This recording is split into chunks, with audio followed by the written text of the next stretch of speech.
ጠዋት ተከታተለን ይዤ ሄድኩኝ እሳቸው ጋር። በእርግጠኝነት የሆነ ነገር አይተውበታል። የሆነ ነገር አለ፣ በርታ ነው ያለው። እኔ ቤት የሚያድረው አመንክም አላመንክም እሱ ብቻ ነው ያለው። ስለዚህ ከሱ ውጪ ማንም ሊወስድ አይችልም። እንጀራችሁ እየሰፋ ሲሄድ፣ በረከታችሁ እየሰፋ ሲሄድ አይናቸው ደም ለብሶ የሚመለከቷቸው ሰዎች አሉ እና በደንብ እንዲቀርጸው ተወለት። የሚገርማችሁ ደግሞ እዚህ ብብቱ አካባቢ ነው ተቆርጦ የሚወሰደው። ያ መንፈስ በቪዲዮ ሰዎች ሲመለ እንደ መማሪያ ከሆነ እንደዛ አይነት እድልም ካጋጠመ እንደውም እድለኛ ነህ። ከአጋንንት ጋር ግንባ የፈጠሩ እጅር በርካታ ሰዎች አሉ። የጥንቃቄ ዘመን ነው፣ የመንቃት ዘመን ነው። ስንበልጣቸው በአንደበታቸው ዋው ይሉናል እንጂ በፍጹም ከዛ ጊዜ ጀምሮ እንቅልፍ አይኖራቸው። አባቶች ይጣራሉ፣ ነጠላ ጋርደን ነው የምንቀድሰው ይላሉ። እናም እኛ በሞቀ ቤት ውስጥ እየኖርን ለአጋስተ ሥላሴ እንዴት መሆን አቃተን ብለን ጥሪ ካስተላለፍንበት ዕለት ጀምሮ መቀነታችሁን ፈታችሁ፣ ከቤተሰቦቻችሁ በጀት ቀንሳችሁ፣ ወዳጅ ዘመዶቻችሁን አስቸግራችሁ፣ እነሆ ባላችሁን ገንዘብ ለ2 ሰዓታት ያህል በእግር እየተመላለስን ሲሚንቶ፣ ብረት፣ አሸዋና ድንጋይ እያመላለስን በእናንተ ድጋፍ የጀመርነው የሥላሴዎች ቤት እዚህ ደርሷል። ለቀድሞ በሥላሴዎች ስም እያመሰገንን ለቀጣዩም እስክንፈጽመው ድረስ እንዳትተውን እየተማጸንን እንደጀመርነው በጋራ እንድንጨርሰው አደራ እንላለን። አሁንም ድጋፋችሁ አይለየን። በሊቦ ከምከም ወረዳ የመስኪየ ሥላሴ ቤተ ክርስቲያን አሰሪ ኮሚቴ። ሰላም ጤና ይስጥልን። በሀገር ውስጥና በመላው ዓለም የምትገኙ ወደ ቻናሌ ተከታታዮች እንደምን አላችሁ? እግዚአብሔር ይመስገን ደህና ነኝ። ይሄው ዛሬም በእግዚአብሔር መልካም ፍቃድ ተገናኝተናል። ለዛሬ ከፕሮግራሜ ተከታታይ ደረሰኝን አንድ አስገራሚ ታሪክ ነው ለብዙዎቻችሁ የማቀርበው። ይሄ የመተትና የድግምት ጉዳይ እንግዲህ እጅግ በሚያስፈራ ሁኔታ አሃዙ እየጨመረ መጥቷል። በዚህ ጉዳይ ላይ የሚሰሩ መምህራን ቢኖሩም ነገሮች ከመሻሻል ይልቅ እየጨመሩ ነው የመጡት። ኤኒዌይ ነገር ግን ተስፋ አንቆርጥም። እግዚአብሔር አንድ ቀን ለሁሉም የስራውን እንደሚሰጠው በጣም እርግጠኞች ነን። ስለዚህ እስከዛ ግን ሰዎች ይጠነቀቁ ዘንድ ከሌሎች ታሪክ እንዲማሩ እናደርጋለን ማለት ነው እና በዚህ መሰረት እንግዲህ የዛሬው ተረኛ ባለታሪክ አርቲስት ነው። ስሙን መጥቀስ አያስፈልግም። ታዋቂ አርቲስት ነው። ነገር ግን እንደ ወንድሙ በሚቆጥረው የሙያ አቻው የተደረገበትን ታሪክ ነው በዝርዝር የነገረኝ እና ይሄ ልጅ እንግዲህ ወደ መዝናኛው ዓለም በተለይ ደግሞ ወደ ዘፈኑ ዓለም ከመጣ ጊዜ ጀምሮ አሁን እየገባው ነው። የዘፈን ዓለም የኃጢአት ዓለም እንደሆነ ተማምነናል እና መጽሐፍ ቅዱስም ላይ ያው ስለ ዘፈን ኃጢአትነት የተቀመጠ ነገር አለ። አሁን ይሄ ልጅ መንፈሳዊነት እየገባው ከመጣ በኋላ ያንን በደንብ ተረድቶታል። ኦፍኮርስ ሱባኤ ውስጥ ነው፣ ጸሎት ውስጥ ነው፣ ጾም ውስጥ ነው፣ ንስሐ ውስጥ ነው። እንግዲህ ከዛ በኋላ የሚኖረውን አቋም አብረን የምንመለከተው ነው የሚሆነው። ለማንኛውም ወደ ታሪኩ ስመልሳችሁ ይሄ ልጅ የክፍለ ሀገር ልጅ ነው። ከጓደኛው ጋር ከልጅነት ጀምሮ አብረው ነው ያደጉት። አብረው ነው ብዙ ነገር ያዩት፣ አብረው ነው የተማሩት እና ወደ ጥበቡ ዓለምም ወደ ዘፈኑ ዓለምም የመጡት አብረው ነው። ዝነኛ የሚሆኑት አብረው ነው። በጣም ብዙዎች ልብ ውስጥ የሚገቡት አብረው ነው። ከዛ በኋላ ግን ነገሮች መልካቸውን እየቀየሩ መጡ። ይሄ ምንድነው የሆነው? ይሄ ባለታሪካችን ከዛኛው በተሻለ ተክለቁመና አለ፣ የተሻለ ወንዳወንድነት አለው። ስለዚህ መድረክ ላይ ከዛኛው ልጅ የተሻለ ከጓደኛው የተሻለ ግርማ ሞገስ ያለው ይሄ ነው። ሰዎች ስራ በሚፈልጉበት ሰዓት የሚቻል ከሆነ ሁለቱን ይወስዷቸዋል። ሁለቱን ካልወሰዱ ግን ቅድሚያ የሚሰጡት ለዚህኛው ለባለታሪካችን ነው እና ይሄ ለካ አዛኛው ላይ የቅናት መንፈስን እየፈጠረ መጥቷል። ይሄኛው ምንም የሚያውቀው ነገር የለም እና የአንድ ሀገር ልጆች በመሆናቸው እጅግ በጣም ከመወረዳቸው የተነሳ በጣም ቅርቦች ከመሆናቸው የተነሳ ያኛው የሚደረግለትን ያገኘው ነገር ሁሉ ለዚህኛው ያካፍለዋል። ይሄኛው ግን በበጎነት አያየውም እና አድብቶ መጣል ነበር የሚፈልገው። ይሄኛው ስቲል ነው ምንም የገባው ነገር የለም። በየዋህነት እንግዲህ ከክፍለ ሀገር መታችሁ እዚህ ስራ ስትጀምሩ ያው ቤት ተከራይታችሁ ነው የምትኖሩት እና መጀመሪያ አካባቢ አብረው ተከራይቶ ነበረ የሚኖሩት። በኋላ ግን እንግዲህ ነፃነታቸውን ፈልገው ሊሆን ይችላል ለየብቻ መኖር ጀመሩ። ለየብቻ መኖር ቢጀምሩም ግን ይሄኛው የባለታሪካችን ጓደኛ እዛኛው ጋር እየሄደ ማደር የተለመደ ነው። ያኛውም አልፎ አልፎ ይሄዳል እሱ ጋር። ግን ይሄኛው የባለታሪካችን ጓደኛ ባለታሪካችን ጋር እየሄደ የሚያድርበት ጊዜ ይበዛል። አሁን ያኛው የተለየ ስራ ሲያገኝ የመድረክ ስራ ሲያገኝ ቤቱን አደራ ብሎት የሚሄደው ለዚህኛው ጓደኛው ነው እና በዛ ሰዓት ላይ ለካ ይሄኛው የባለታሪካችንን ልብስ የወሰደ ቲሸርት መቁረጥ፣ የውስጥ ልብሶችን መቁረጥ፣ እንዲህ መገልገያ ቁሶችን መውሰድ፣ ላብና ወዝ መውሰድ ጀምሮ ነበር። ይሄ ልጅ ምንም የሚያውቀው ነገር የለም። ያንን ወስዶ ለካ ይሄኛው ማሰራት ጀምሯል እና የዚህኛው ልጅ የስራ እድል እየተዘጋጋ ይመጣል የባለታሪካችን።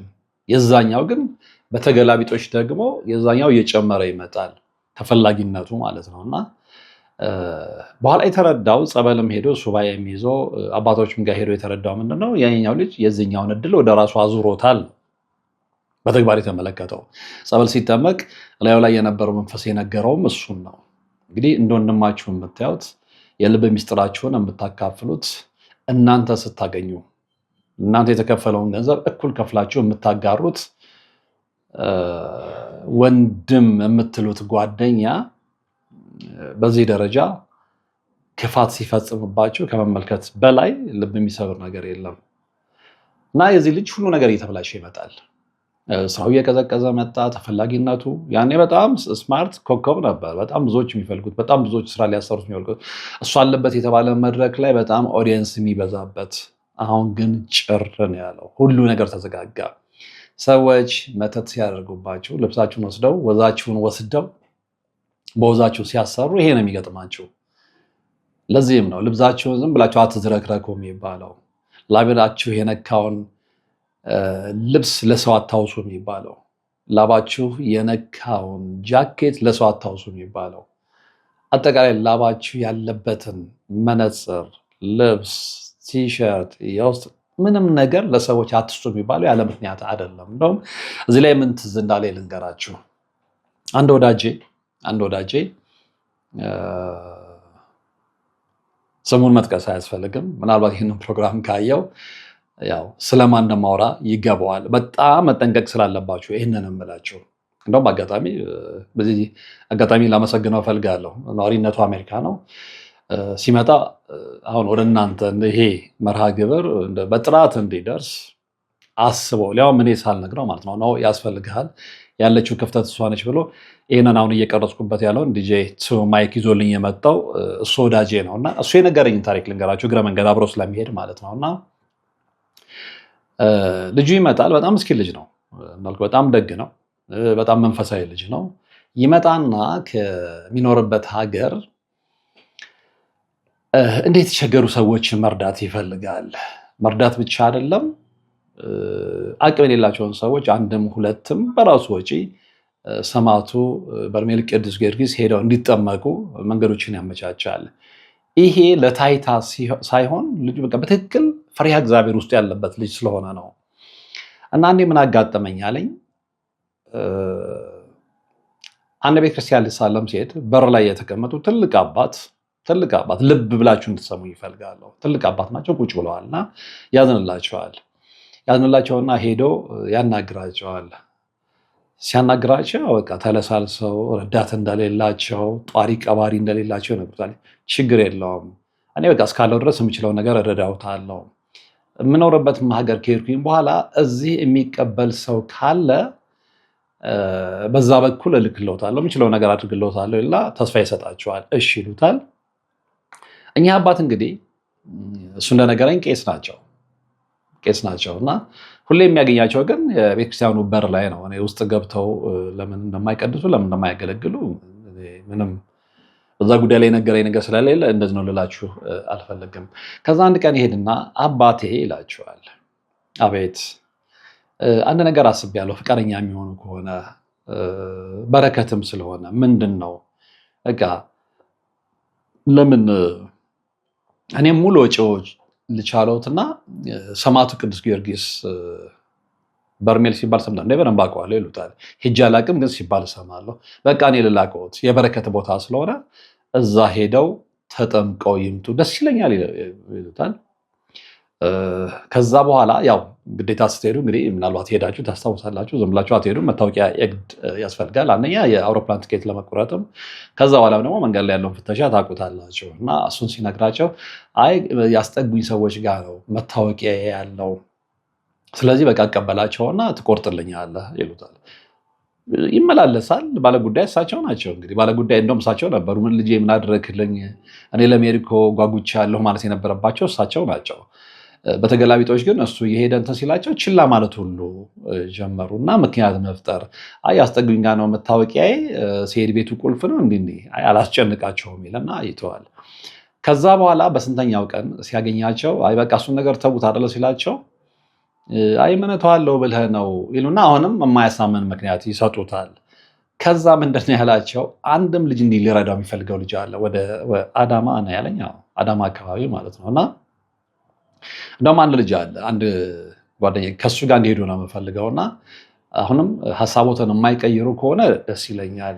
መታወቂያዎትን ያምጡና አንድም ልጅ አለ እንደርሱ ያስቸገረኝና እሱንም ጠርቼው አብራችሁ ትሄዳላችሁ እና ማስተዋወቃችሁና እርሶም ብቻዎትን እንዳይሆኑ እሱም ብቻውን እንዳይሆን እዛም ቢሆን አብራችሁ ታሳልፋላችሁ፣ ትነጋገራላችሁ፣ ትጨዋወታላችሁ ይላቸዋል። በዚህ መሀል ምንድነው የሚሉት ለምንድነው ያስቸገረ ሲሉት ያው እርሶ እንዳስቸገሩኝ ይልና ይቀልድና እኔ እንጃ አላወቅኩኝም፣ ብሄድ ደስ ይለኛል፣ ግን ምክንያት እየፈጠረ ለመሄድ ፍቃደኛ አልሆነም ሲላቸው አሁን እዚህ ጋር ነው በደንብ በቀይ እንድታሰብሩልኝ የምፈልገው። ምንነት ታዲያ ምን ችግር አለው ይሉታል። እንዴት በቃ ዝም ብሎ ምን ወይ ሸሚዙን ወይ ቲሸርቱን ይዘህልኝና ለምን በቃ እዛ ላይ ወዙን እንወስድና ወዙን ላስላስ ነው የሆነ ቋንቋ እሳቸው ያሉትን ነግሮኛል። ከዛ በኋላ አይደለም በርሜል የፈለግንበት ቦታ ላይ እንደ ውሻ እያክለፈለፍን ምንድነው መውሰድ ማምጣት እንችላለን። ይደነግጣል ይሄ ልጅ። እንዴት ታምናላችሁ?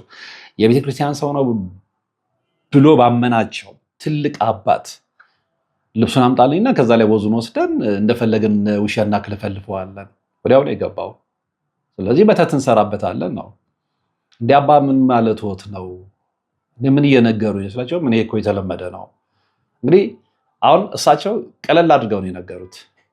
ምን የሰውን ወዝ የሰውን ላብ ወስዶ ምን መስራት እኮ የተለመደ ነው፣ የትኛውን ቦታ ላይ የሚደረግ ነው።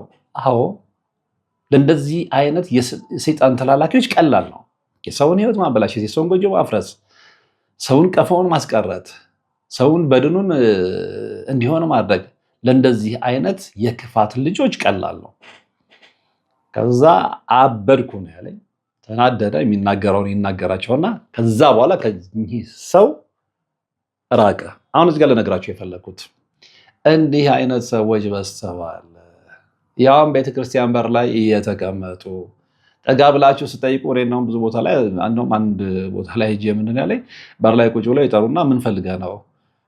ችግር ካለ ችግር የለውም ምንድነው መፍትሄ ስራ የሚደግሙ ሰዎች አሉ እያሉ ሁሉ ፕሮሞሽን የሚሰሩ ሰዎች አሉ። ተጠንቀቁ እምላችሁ ለዚህ ነው። ተጠንቀቁ። የሰውን ሕይወት የሚያበላሹ እንደዚህ አይነት ሰዎች አሉና ወደ ባለታሪካችን ስመልሳችሁ ይሄም ልጅ ጓደኛው እሱ ቤት እየሄደ በሚያድርበት ሰዓት ለካ ቲሸርቱን ካልሲውን ምን አሁን የልጅ ቤቱ ሲገባ ቲሸርቱ ተቆርጦ ምናምን ምንድን ነው ይላል። እንዴት ብሎ ይጠርጥረው? ከሀገራቸው ሲወጡ አብረው ነው፣ ቃል አላቸው፣ አብረው ሊያድጉ፣ አብረው ሊሰሩ፣ አብረው ሊሻሻሉ ቤተሰብ ከመሰረቱ በኋላ አንደኛው ልጅ ክርስትና ሊያነሳ ይሄ ሁሉ ቃል ኪዳን ያለው ሰው እቤቴ ገብቶ እንግዲህ በጣም የምትወዱትን በምናባችሁ እንድታስቡልኝ ይፈልጋሉ። በጣም የምትወዱትን፣ በጣም የምታከብሩትን፣ በጣም በሱ ተስፋ ያላችሁን ሰው ሳሉትና እቤታችሁ ገብቶ እናንተ በሌላችሁበት ሰዓት ቲሸርታችሁን ቆርጦ የሆነ ነገር አድርጎ ላባችሁን ወስዶ ለደብተራ ሰጥቶ መተት አሰርቶ እናንተ ላይ ልኮ የሱ ሕይወት ከፍ ሲል እናንተ ወድቃችሁ ሲያይ ሲደሰት ታምናላችሁ? በጣም የቅርባችሁን ሰው አስቡ ምላችሁ ለዚህ ነው። እንዲህ አይነት ሰዎች በዝተዋል። እንዲህ አይነት ሰዎች በዝተዋል።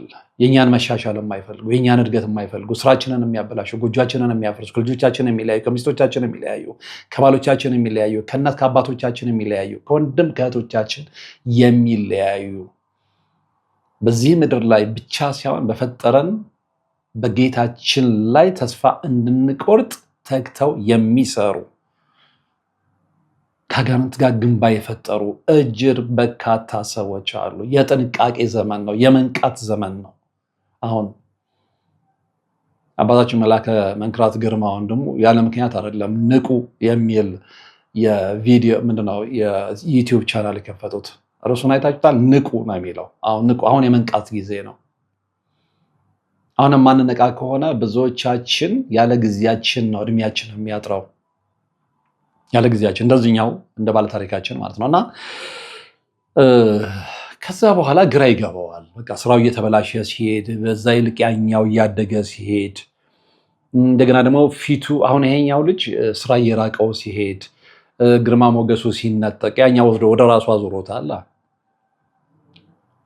ብዙ ነገሮችን ሲቀያየሩና ይሄኛው ልጅ ግራ ሲገባው እንዴ ምንድነው የሆንኩት ማለት ይጀምራል። ምንድነው የሆንኩት? ለምንድነው ስራ የራቀኝ? ለምንድነው እድል የተዘጋጋው? ለምንድነው ያሰብኩት የማይፈጸመው?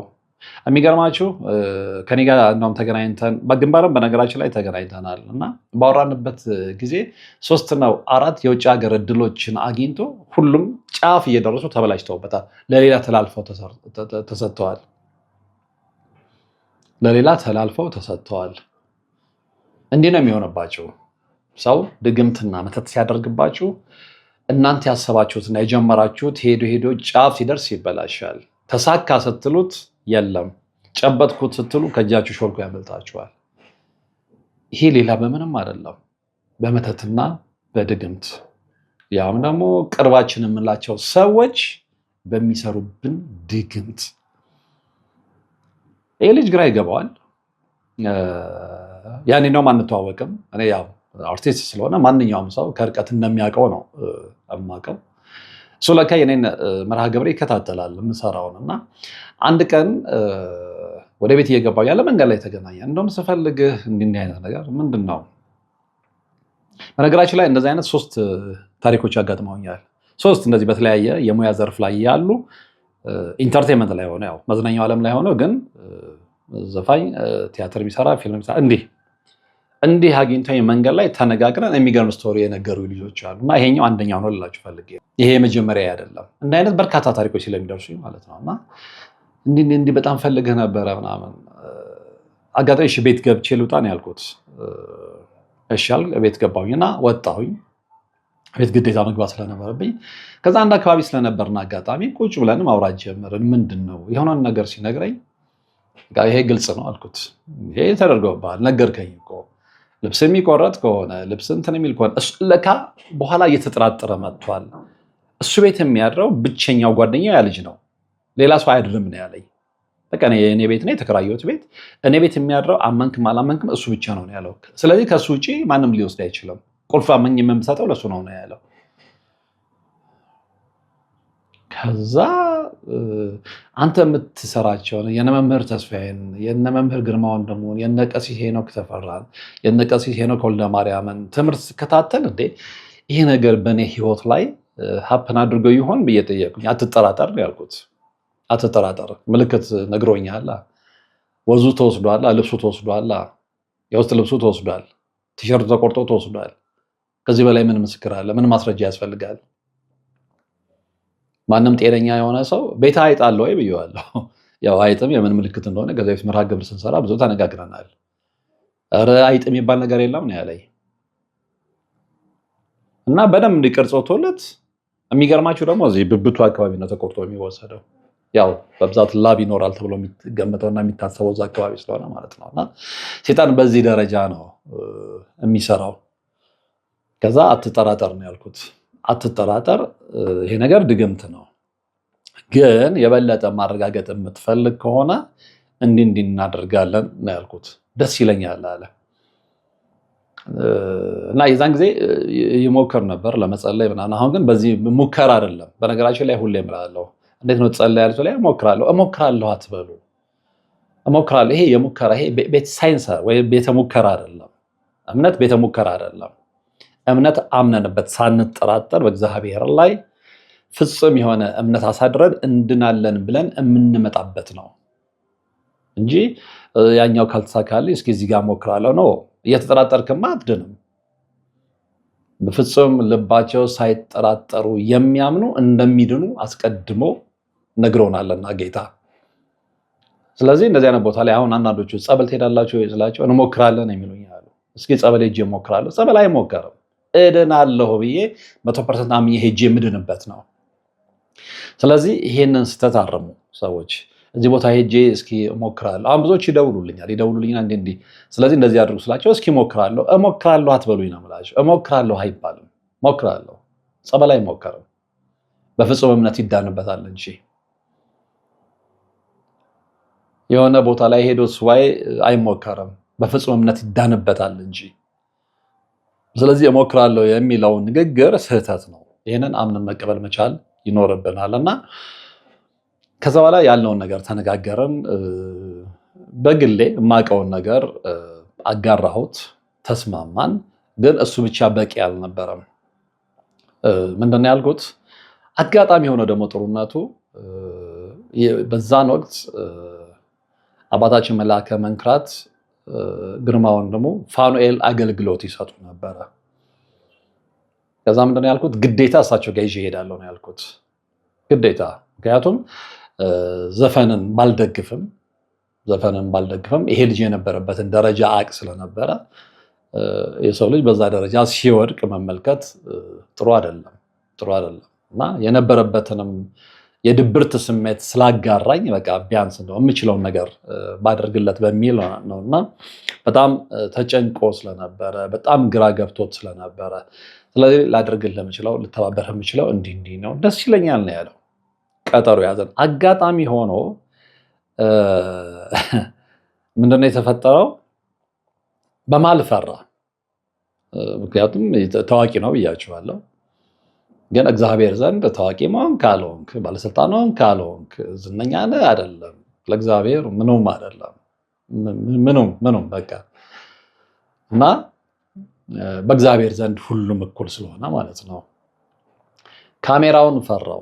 ምናልባት ውስጤ የሆነ መንፈስ ካለና ከተጋለጠ አሁን እሱ መዳኑ አይደለም የታየው፣ እዛ ቦታ ላይ ሲጮህ ሲለፈልፍ መንፈሱ ከዛው ላይ በቪዲዮ ተለቁ የሰዎች መነጋገሪያ መዘባበቻ ሲሆን እሱን ሲነግረኝ ነው እንዲህ ከሆነ በቃ ያለን እንትን ይቆማል ያልኩት። ኧረ እንደሱ እኮ ማለት ፈልጌ አይደለም እንዴ፣ አንተ መዳንህን ነው የሚያሳስብህ ወይስ እዛ ጋር ሄደህ መጮህና ያ መንፈስ በቪዲዮ ሰዎች ሲኖር እንደ መማሪያ ከሆነ እንደዛ አይነት እድልም ካጋጠመ እንደውም እድለኛ ነህ። ምን ሆነ ያስፈራ። ተማመነን። አጋጣሚ እሳቸው እሑድ ኖሯቸው እኔ ቅዳሜ ሌላ አንድ ገዳም በሰዎች ጋባዥነት ሄጄ ነበርና ደርሶ መልስ ነው። ስንመለስ ሀሳብን ከቀየር ካልኩትኝ እኔ አሁን ከአዲስ አበባ ትንሽ ወጣ እላለሁ፣ ግን ደርሶ መልስ ነው። ጠዋት ወጥቼ ማታ እመለሳለሁ። ሀሳብን ከቀየር ከማታ ደውልልኝ ነበር ያልኩትኝ። እሑድ እሳቸው ጋር ይዤው ልሄድ ማለት ነው። በኋላ ምንድን ነው የሆነው? ከዛ ከገዳም እየተመለሰን እያለን መንገድ ላይ ለገጣፋ አካባቢ መሰለኝ ስንደርስ ደወለልኝና ነገ ሄዳለሁ አለኝ። ደስ ነው ያለኝ። ጠዋት ተከታተለን ይዤ ሄድኩኝ እሳቸው ጋር። በእርግጠኝነት የሆነ ነገር አይተውበታል። የሆነ ነገር አለ፣ በርታ ነው ያሉት። እዛው አጠመቁት።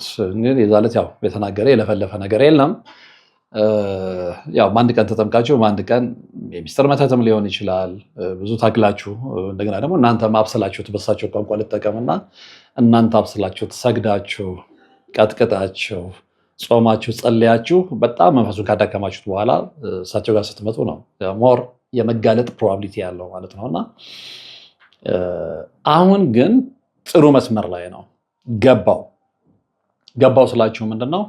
ከዛ በኋላ እየተካተለ ሳይቋረጥ እስቲል ባለኝ መረጃ እስቲል ነው።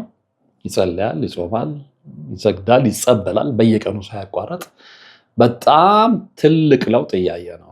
ነገሮች እየተከፋፈቱ መጡ። ስራዎች መምጣት ጀመሩ። ነገሮች እየተከፋፈቱ መጡ።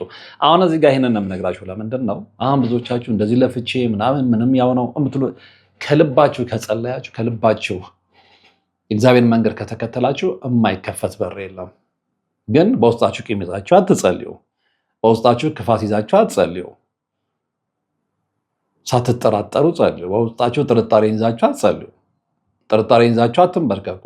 እድናለሁ፣ በቃ እንደዚህ አይነት መከራ ውስጥ ገብቻለሁ፣ በሰዎችም ክፋት በአጋንንትም ጣልቃ ገብነት፣ ነገር ግን ንጉሴ የሆነው ፈጣሪ ስላለ ያድነኛል፣ እሱን ከተደገፍኩ አያሳፍረኝም ብለን በንስሐ ተመላልሰን ወደ እሱ የምንመለስ ከሆነ የማንድንበት ምንም ምክንያት የለም። ምንም ምክንያት እኔ ከዚህ በፊት ደጋግሜ እንደውም አንዴ ሙሉ በሙሉ የራሴን ታሪክ ነግራቸዋለሁ። ከዛ በኋላ እግረ መንገድ የሆነ ታሪክ ስሰራ እየቀላቀልኩኝ ነግሬያቸዋለሁ። እኔ በራሴም ላይ የተመለከትኩት ስለሆነ ነው። የማንድንበት ምንም ምክንያት የለም። የተዘጋ በር የማይከፈትበት ምንም ምክንያት የለም። ስለዚህ ይሄ ልጅ ያንን ሁሉ መከራ ካየ በኋላ ምልክቶችን ማየት ጀመረ። ኦፍኮርስ አሁንም የሚቀሩ ነገሮች አሉ፣ ግን አሁን ከበፊቱ በጣም ለውጥ አለ እና በዚህ ታሪክ ልነግራችሁ የፈለግኩት ነገር ምንድን ነው? አንደኛ አጠገባችን ያሉ ሰዎችን በጥንቃቄ መያዝ እንዳለብን። አሁን ይሄ ልጅ ስላመነ ነው። በነገራችን ላይ የሆነ ሰዓት ላይ በዚህ መመተት የተነሳ አልሞስት እብደት ደረጃ ደርሶ ነበረ። ስለዚህ ያኛው ጓደኛው ያመነው ጓደኛው በመተት አሳብዶት ነበር ማለት ይቻላል። ግን እግዚአብሔር ነው የመለሰው። ቅርብ ያለ ሰው ነው የሚያሳብዳችሁ። እዛ ደረጃ ደርሶ በጣም ፒክ ላይ በነበረበት ሰዓት፣ ጫፍ ላይ በነበረበት ሰዓት፣ ግራ ገብቶት በነበረበት ሰዓት ነው የተገናኘ ነው በእግዚአብሔር ፍቃድ። ከዛ በኋላ ግን መንገዱን በማስተካከሉ ከዛ የእብደት ደረጃ ተመልሷል። አሁን እግዚአብሔር ይመስገን ወጥቶ ይገባል፣ ስራም እንዳቅሙ ይሰራል። ብዙ ነገሮች ደግሞ ከዚህ የበለጠም እንደሚስተካከሉ እርግጠኛ ነኝ። እንግዲህ ዘፈኑን ዓለም ይተዋል አይተውም ወደፊት ነው የምንመለከተው። የስራ ዘርፉን ቀይሮ በዛ ጉዳይ ላይ አንዳንድ ነገሮችን አውርተናል። እግዚአብሔር ይርዳው ነው። ምክንያቱም ያንን ዓለም ትቶ ሌላ ራሱን ማኖሪያ ነገር ከፈጠረ በኋላ እዛ ጋር የሚያቆየው ነገር አለ ብዬ አላስብም። ስላመነ ነው። ቤቱን ብቻ አይደለም ልቡን ከፍቶ ለጓደኛው ስለሰጠ ነው ይሄ ሁሉ ነገር የሆነበት። ሰዎች በእኛ እድገት ደስተኞች አይደሉም። ስንበልጣቸው በአንደበታቸው ዋው ይሉናል እንጂ በፍጹም ከዛ ጊዜ ጀምሮ እንቅልፍ አይኖራቸው። ይሄንን እወቁ።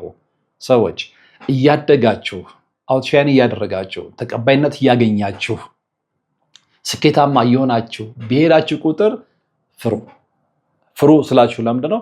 ከመጠንቀቅ አንጻር። በጣም እናንተ እየወጣችሁ ብሄዳችሁ ቁጥር ሊያጠፋችሁ የሚፈልጉ ሰዎች ዙሪያችሁ አሉ። አትጠራጠሩ። በትዳራችሁ እያማረባችሁ ትሄዱ፣ የትዳራችሁ ሮል ሞዴል ስትሆኑ፣ ልጆቻችሁ እያማረባቸው ሲሄዱ፣ በትምህርታችሁ ውጤታማ ስትሆኑ፣ በኑሯችሁ ስትሻሻሉ፣ እንጀራችሁ እየሰፋ ሲሄድ፣ በረከታችሁ እየሰፋ ሲሄድ አይናቸው ደም ለብሶ የሚመለከቷችሁ ሰዎች አሉ። በፍጹም የእናንተን እድገት የማይፈልጉ ሁሌም ከነሱ ኋላ ጭራውናችሁ እንድትከተሉ የሚፈልጉ ሰዎች አሉ። ይህንን ማወቅ አለባችሁ። በፍጹም እዚህ ምድር ላይ ታዋቂ፣ ዝነኛ፣ ስኬታማ እሆናለሁ ብለህ የምታስብ እግዚአብሔርን ካልያዝክ አወዳደቅ የከፋ ነው የሚሆነው። ሌላ በምንም አይደለም። አጠገብህ ባሉ ምቀኞች የተነሳ ባንተ መሻሻል፣ ባንተ ሰዎች ውስጥ ጎልቶ መታየት፣ ባንተ ስኬት፣ ባንተ ወደ ላይ መውጣት በጣም የሚያሩ ሰዎች፣ በጣም የሚናደዱ፣ በጣም የሚቀኑ ሰዎች አሉ። ከየትም የሚወጡ አይደሉም። በነገራችን ላይ ወይ አጎት ነው ወይ አክስት ነች፣ ወይ አጎት ልጅ ነው ወይ አክስት ልጅ ነች፣ ወይ ወንድም ነው ወይ እህት ነች። ዘመኑ ነው። ምን ታደርገዋለህ? ስለዚህ ይሄንን ቀድመህ ካወቅን፣ ይሄንን ቀድመሽ ካወቅሽ፣ ይሄንን ቀድመህ ካወቅህ ጥንቃቄ ታደርጋለህ። ጥንቃቄው ሌላ ምንም አይደለም። አንደኛ ሚስጥርን አሳልፈህ ለሰው አትሰጥም። ብዙ ጊዜ መተት የሚያደርጉ ሰዎች የሚነሱት ከነገርናቸው መረጃ ላይ በመነሳት ስለሆነ ሚስጥር አትናገሩ የሚባለው ለዛ ነው። በቃ የምታስቡትን ነገር ልትሰሩ የምታቅዱትን ነገር በተግባር አሳዩ እንጂ ይሄን ላደርግ ነው፣ መኪና ልገዛ ነው፣ እንደዚህ አይነት ፕሮጀክት ልጀምር ነው ብላችሁ አትናገሩ። ከተናገራችሁ መጥፊያችሁ ነው። አምናችሁበት ነው የገባችሁት ማለት ነው። ሪስኩን ትቀበሉታላችሁ። ግን ይኸው ቀድመን እየተናገርን ነው። ምክንያቱም ብዙዎች ባፋቸው ስለጠፉ እቅዳቸውን ቀድመው በመናገራቸው ስለደበዘዙ ሰው እንዴት ከሰው ህይወት አይማርም? ስለዚህ ምንም ነገር ስታቅዱ፣ ምንም ነገር ስታደርጉ፣ ምንም ነገር ስትሰሩ ለሰው አትናገሩ። በሚስጥር አድርጉት። የእናንተን እድገት ማንም የሚፈልግ ስለሌለ አለስ ከእናታችሁ በስተቀር። አንዳንድ ጊዜ በጣም በሚገርም ሁኔታ እናትም በጣም ሬዲዮን እንጂ እናትም ምቀኛ የምትሆንበት ታይም አለ። አዝራ እንደው ይህንን ስል ግን እውነት ስለሆነ እናገረዋለሁ። ይህንን የምላችሁ ምንድነው፣ ሁለት ሰዎች ፐርሰናሊ ወደ እኔ መጥተው ነበረ። እንደዚህ አይነት ታሪክ ይዘው መጥተው እናቶቻቸው የእድላቸው ምቀኞች ሆነው የሰሩባቸውን ነገር የነገሩኝ። መጀመሪያ እንደውም እኔ ማመን ሁሉ በጣም ተስኖኝ እንዴት ይሆናል ብዬ ነበረ። በኋላ ግን እንደሚሆን ስላረጋገጥኩኝ እንግዲህ እግዚአብሔር ልሞና ይስጣቸው ብዬ ነው ያለፍኩት። እና ዙሪያችሁን ያሉ ሰዎች በአንደበታቸው የሚነግሯችሁና በተግባር የሚያደርጉት ነገር የተለያየ ነው። ይህንን አምነን መቀበል አለብን። በተለይ ደግሞ በእድገታችን ጊዜ፣ በተለይ ደግሞ በጣም የተመነጠቅን በሄድን ጊዜ፣ በተለይ ደግሞ ሰው ትኩረት መሳብ በጀመርን ጊዜ፣ በተለይ ደግሞ ሰዎች ስለኛ መነጋገር በጀመሩበት ጊዜ በጣም መጠንቀቅ፣ በጣም መፍራት፣ በጣም መሰብሰብ፣ በጣም ራሳችንን መደበቅ፣ በጣም ሚስጥራዊ መሆን ያለብን እዛ ጋር ነው። ያ ካልሆነ ግን እውቀታችንን በገዛ እጃችን እያፋጠንን ነው ማለት ነው። እንግዲህ የዚህን የባለታሪካችንን ታሪክ መነሻ በማድረግ እግረ መንገድ ተያዥ የሆኑ ነገሮችን አነሳው እንጂ ስለዚህ ስለ መተትና ስለ ድግምት አንስተን እየሆነ ያለውን ነገር እናውራ ብንል ቀንና ሌሊት አይበቃንም። እነዚህ ሰዎች እነማን ናቸው? ደጋግመን ተነጋግረናል። በእኛ ላይ መተት የሚያደርጉ ሰዎች ከየት ነው የሚመጡት? ለምንድን ነው ያንን የሚያደርጉት? ምን አይነት ባህሪ ያላቸው? ደጋግመን ተነጋግረናል። ባህሪያቸው መጀመሪያ ሲቀርበውን በጣም ተለሳልሰው ነው፣ ደግ ሆነው ነው። ሊያጠምዱ ስለሚፈልጉ ወጥምዳቸው ውስጥ ልክ እንደ አሳው መረብ ጥላችሁ ወንዝ ውስጥ አሳውን እንደምታጠምዱት አሳው የምታጠምዱት ምንድን ነው? መንጠቆ ላይ ስጋ በመጣል ነው አይደለ? ስለዚህ መጀመሪያ ልክ የሆነች የሚተጓጓ ነገር ያደርጉና ልክ እዛ መረብ ውስጥ እስክንገባላቸው ድረስ ያባብሉናል። ከገባን በኋላ ግን መውጫው ነው። ስለዚህ ያንን ስጋ መንጠቆ ላይ አድርገው ሲሰጡን ስጋውን ላለመብላት መጠንቀቅ ያለብን እኛ ነን። ምክንያቱም ከዛ ጀርባ ሞት ስላለ፣ ከዛ ጀርባ ውድቀት ስላለ፣ ከዛ ጀርባ የህይወት መፍረስ ስላለ የብዙዎችን ህይወት እያፈረሱ ነው። እንደዚህ አይነት ሰዎች ስማርቶች ናቸው። ጓደኛውን ይቀርቧቸዋል፣ ሚስጥራችሁን ይሰበስባሉ፣ መረጃችሁን ይከታተላሉ፣ ውሎና ዳራችሁን ይመዘግባሉ፣ የምትበሉና የምትጠጡትን ያጣራሉ። የት ሆቴል ነው የምትዝናኑት? የት ነው የምትበሉት? ከነማጋ ነው የምትውሉት? ይሄ ሁሉ መረጃ ለእነሱ ግብዓት ነው በነገራችን ላይ። ስለዚህ እነዚህን ነገሮች ጠቅላላ ከእንደዚህ አይነት ሰዎች መሰወር ይኖርባቸዋል። ያማየውን ከሆነ ግን በገዛ እጃችሁ ለእነዚህ ሰዎች ራሳችሁን አሳልፋችሁ መስጠት ነው የሚሆነውና ጥንቃቄ ልታደርጉ ይገባል። ከመቼውም ጊዜ በላይ መተተኞች በዝተዋልና ጥንቃቄያቸው ከመቼውም ጊዜ በላይ ሊጨምር ይገባል የሚለውን ለማስተላለፍ ነው ዛሬ ብቅ ያልኩት። እርግጠኛ ነኝ ተምራችሁበታል ብዬ አስባለሁ። መሰል የሆነ ታሪክ ከዚህ ጋር የተያዘ ታሪክ ያላችሁ አድርሱኝ። በተለይ አስተማሪ የሆኑ ታሪኮችን ቅድሚያ እሰጣለሁ። ስለዚህ አስተማሪ የሆኑ ታሪኮች አለን ብላችሁ የምታስቡ ከባህር ማዶም ከሀገር ውስጥም ልታደርሱኝ ትችላላችሁ። መልሼ ሌሎችን አስተምርበታለሁ፣ አነቃበታለሁ፣ መረጃ ሰጥበታለሁ ማለት ነው። አብራችሁን ስለነበራችሁ ወደፊትም አብራችሁ ስለምትሆኑ ከልብ አመሰግናለሁ። በቀጣይ በሌላ መርሃ ግብር የምንገናኝ ይሆናል። እስከዛው ግን በያላችሁበት ሰላም። አባቶች ይጣራሉ፣ ነጠላ ጋርደን ነው የምንቀድሰው ይላሉ። እናም እኛ በሞቀ ቤት ውስጥ እየኖርን ለአጋስተ ሥላሴ እንዴት መሆን አቃተን ብለን ጥሪ ካስተላለፍንበት ዕለት ጀምሮ መቀነታችሁን ፈታችሁ፣ ከቤተሰቦቻችሁ በጀት ቀንሳችሁ፣ ወዳጅ ዘመዶቻችሁን አስቸግራችሁ፣ እነሆ ባላችሁን ገንዘብ ለ2 ሰዓታት ያህል በእግር እየተመላለስን ሲሚንቶ፣ ብረት፣ አሸዋና ድንጋይ እያመላለስን በእናንተ ድጋፍ የጀመርነው የሥላሴዎች ቤት እዚህ ደርሷል። ለቀድሞ በሥላሴዎች ስም እያመሰገንን ለቀጣዩም እስክንፈጽመው ድረስ እንዳትተውን እየተማጸንን እንደጀመርነው በጋራ እንድንጨርሰው አደራ እንላለን። አሁንም ድጋፋችሁ አይለየን። በሊቦ ከምከም ወረዳ የመስክየ ሥላሴ ቤተ ክርስቲያን አሰሪ ኮሚቴ